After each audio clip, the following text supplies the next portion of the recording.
6 years of battle neath Canaan's burning sky. The eastern tribes fulfilled what God asked them to try.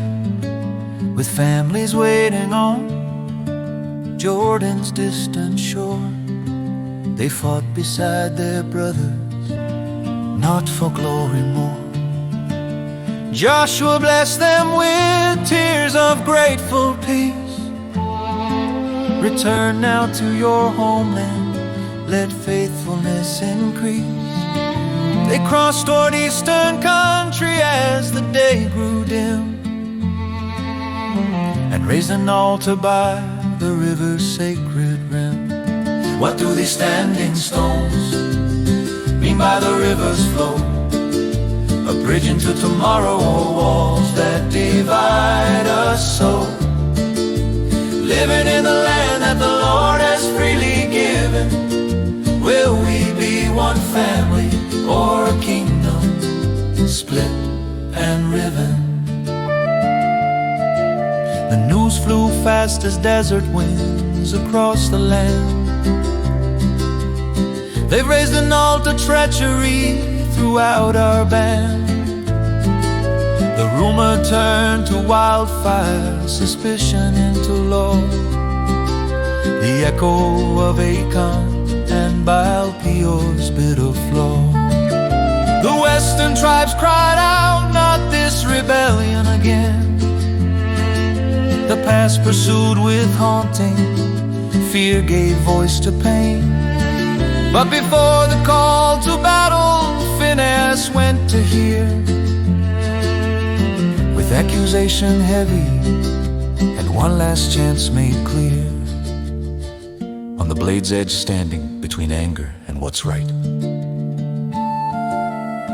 an ancient voice is whispering throughout the night.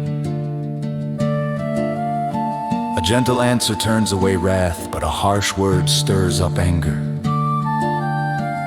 Proverbs chapter 15, verse 1. Will the tribes now listen, or will the nation burn? What do these standing stones mean by the river's flow? A bridge into tomorrow, or walls that divide us so? Living in the land that the Lord has freely given, will we be one family or a kingdom split and riven? The tribes received each accusation with outrage, no shouting back in anger, no drawing swords in rage. They let the silence cleanse the tension in the air, then spoke with gentle voices, their true intent laid bare. This altar doesn't divide, it stands as witness here, for children who will ask us in some future year, don't we serve the same God that you worship and adore? The Jordan doesn't sever what our faith is rooted for. Manasseh wept to understand their loving heart. It wasn't betrayal, but devotion from the start. How many wars prevented when we pause to truly hear? How many walls come crashing when humility appears? The river was never the problem that we faced. The problem was the fear that bitter memories trace. The time and growing distance, separations widening sea, would erase what the Lord planted in our memory. But Christ upon his cross has conquered division's might.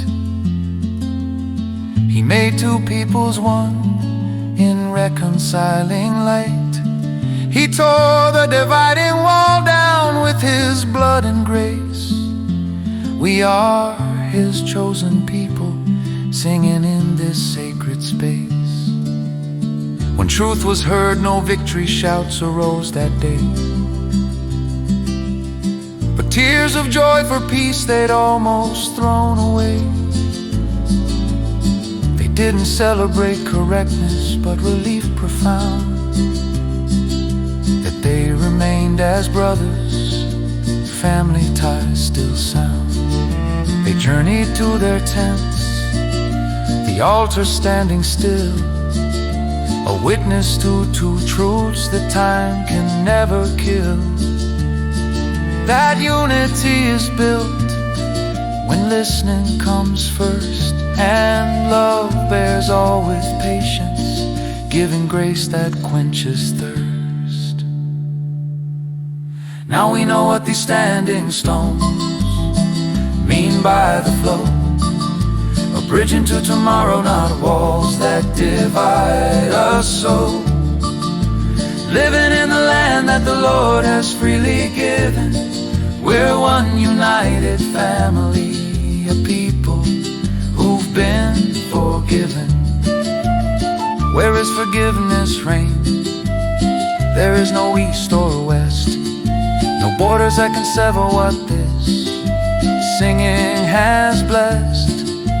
Living in the land, learning how to walk as one, like different kinds of brothers by the Father's grace won. The stones remain standing where Jordan splits the ground, but cannot divide the hearts where heaven's love is found. Each generation asks the question as years pass by. The answer stays the same. Love learns to listen, not deny. Living in the land, living in His grace.